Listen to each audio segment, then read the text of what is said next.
ইসলাম শুধুমাত্র আমাদের ইবাদত কেন্দ্রিক দিক নির্দেশনা দেয় না, বরং ইসলাম আমাদের সামগ্রিক জীবনের দিক নির্দেশনা দেয়। এজন্যই এর নাম হচ্ছে দিন, জীবন ব্যবস্থা।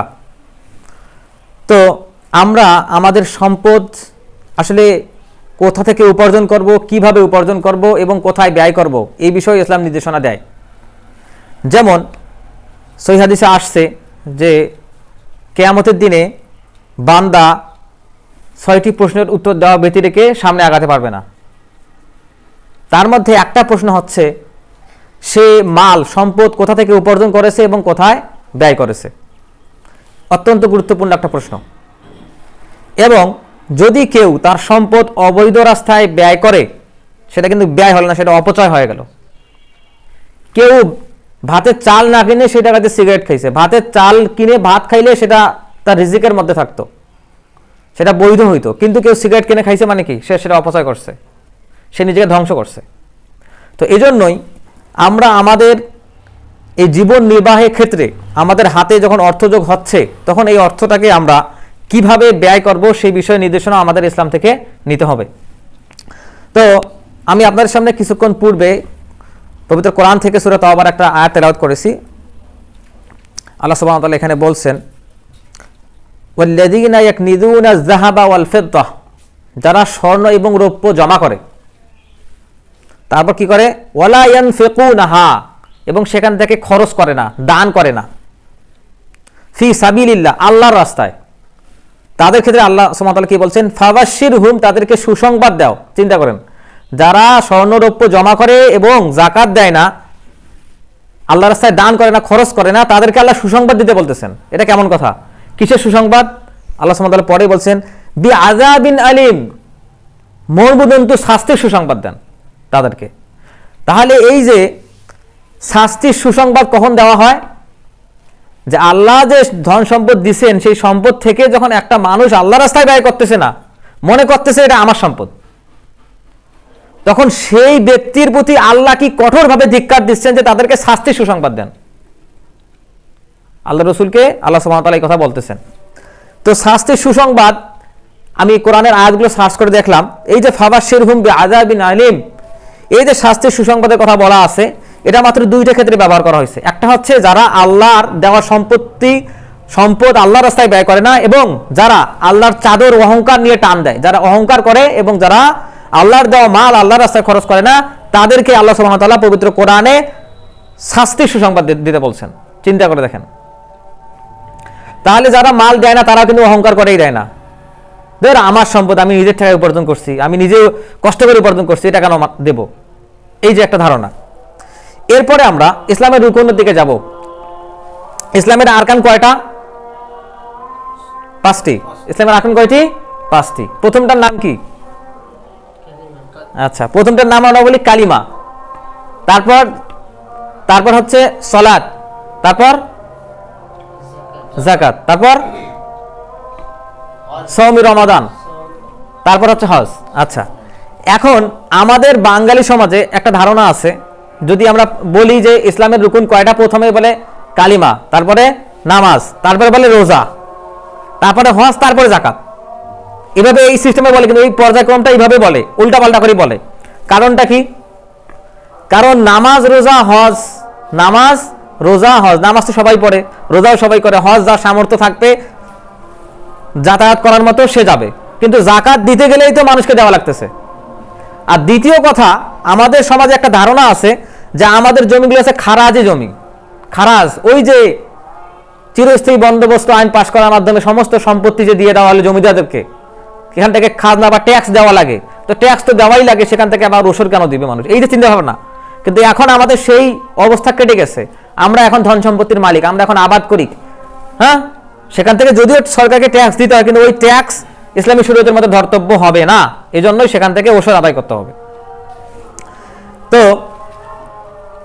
এখন এই পর্যায়ক্রমটা আমরা গড়মিল করে ফেলছি, এই পর্যায়ক্রমের গড়মিল থেকে আমাদের বের হয়ে আসতে হবে। এখন আমাদের বাংলাদেশের জমিগুলোর সবগুলোই প্রায় 98% জমি ওষুধের জমি, খারাজি জমি খুব কম। এবং আল্লাহ সুবহানাহু ওয়া তাআলা তার রাস্তায় যে জিহাদ করতে বলছেন, ফি সাবিলিল্লাহ, এই সাবিলিল্লাহর জিহাদটা কয়ভাবে হতে পারে? আল্লাহ রাস্তায় আল্লাহ সুবহানাহু ওয়া তাআলা জিহাদ করতে বলছেন জীবন দিয়ে এবং সম্পদ দিয়ে। জীবন দিয়ে এবং সম্পদ দিয়ে। জীবন দিয়ে আপনি শহীদ হয়ে যাবেন, আর সম্পদ সেখানে দিবেন। জিহাদের ময়দানে জিহাদ প্রাসঙ্গিক যত খরচ আছে সবখানে আল্লাহ সুবহানাহু ওয়া তাআলা এই ব্যয়টা করতে বলছেন। এখন ফি সাবিলিল্লাহ বলতে কিন্তু আল্লাহ রাস্তায় যে কোনো দানকেই বোঝানো হয়, বোঝায় আল্লাহ রাস্তায়, কিন্তু ফি সাবিলিল্লাহ বলতে খাস করে নির্দিষ্ট করে জিহাদকে বোঝানো হয়। এখন এই যে আমাদের অন্তরের পবিত্রতা এবং সম্পদের পবিত্রতা, এই দুইটা কিভাবে অর্জিত হয় দেখেন। আল্লাহ সুবহানাহু ওয়া তাআলা সালাত সম্পর্কে কি বলছেন? ইন্নাস সালাতা তানহা আনিল ফাহশাই ওয়াল মুনকার। সালাত মানুষকে অশ্লীল এবং পাপাচার থেকে দূরে রাখে। আচ্ছা, কোন একটা ব্যক্তির জীবনে কাবিরা গুনাহ আছে, ব্যভিচার করে, মদপান করে, জেনা করে, এইগুলো কিন্তু কাবিরা গুনাহ। আল্লাহ রাসূলের হাদিসে এটা স্পষ্ট আসছে। আল্লাহ রাসূল সাল্লাল্লাহু আলাইহি ওয়াসাল্লাম তাকে সালাত পড়তে বললেন। তখন সাহাবীরা জিজ্ঞাসা করলেন, হে আল্লাহ রাসূল, সে তো ব্যভিচার করে।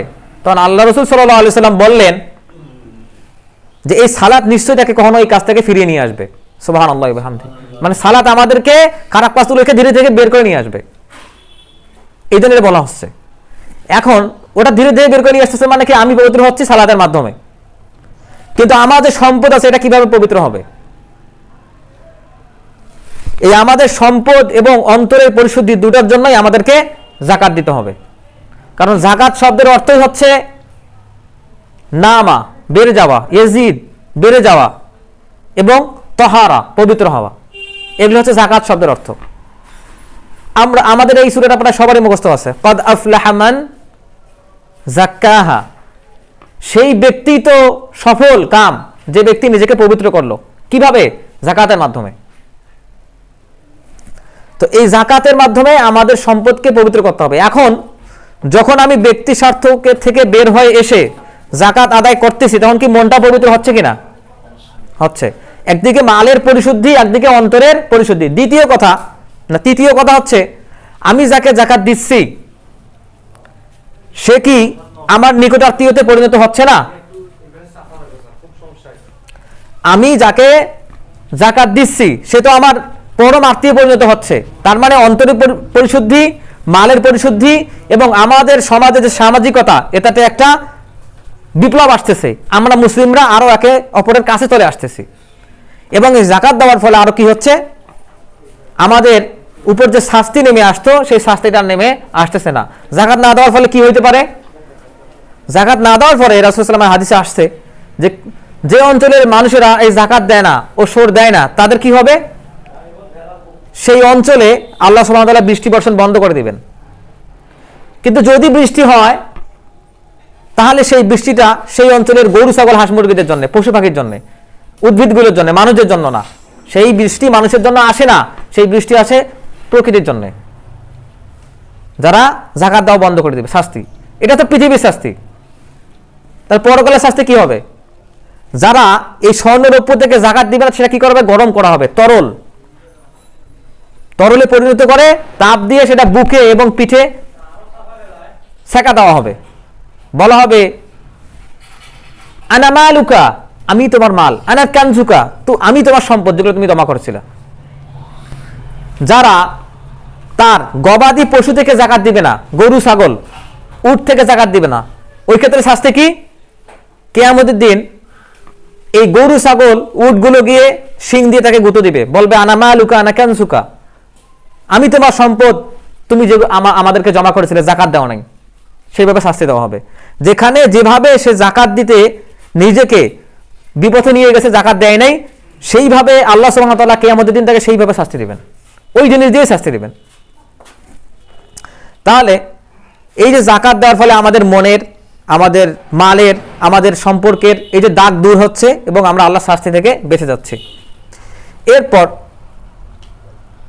এখন বিশ্বের সম্পত্তির অধিকাংশ সম্পদ গুটি কতক মানুষের হাতে চলে গেছে। ক্যাপিটালিস্টিক সমাজ ব্যবস্থা। বিশ্বের প্রায় 70% সম্পত্তি 10 জন মানুষের হাতে। এটা কিভাবে সম্ভব? আল্লাহ সুবহানাহু ওয়া তাআলা কি এই অর্থনীতির কথা বলছেন? আল্লাহ সুবহানাহু ওয়া তাআলা বলছেন খুয মিন আমওয়ালিহিম সাদাকা, তাদের সম্পত্তি থেকে নিয়ে মানুষকে সাদাকা দিতে হবে। আল্লাহ সুবহানাহু ওয়া তাআলা অন্যখানে বলছেন অফি আমওয়ালিহিম হাক্কুল লিসাইলি ওয়াল মাহরুম, তাদের সম্পদে যারা নিঃস্ব দরিদ্র তাদের হক আছে। কাদের সম্পদে? ধনীদের সম্পদে। তাহলে হক মানে কি? হক মানে অধিকার কিনা? হক মানে হচ্ছে অধিকার। এখন যারা যাকাত দিচ্ছে তারা যদি মনে করে যে আমি অনুকম্পা করলাম, অনুগ্রহ করলাম, এটা ভাবা যাবে না। তাকে মনে করতে হবে যে এটা আমার সম্পদে তার অধিকার, তাকে দিতে হবে। যেমন আমার বাবার সম্পত্তিতে আমার ভাইয়ের অধিকার আছে, সেই রকম সেইভাবে এটা দিতে হবে। মনে করা যাবে না যে আমি অনুগ্রহ অনুকম্পা করতেছি। এটা মনে করলে সেটা যাকাত হইল না, দান হইল না, নিয়ত বিনষ্ট হয়ে গেল, নিয়ত তার দানকে বিনষ্ট করে ফেললো, এটা মনে করাই যাবে না।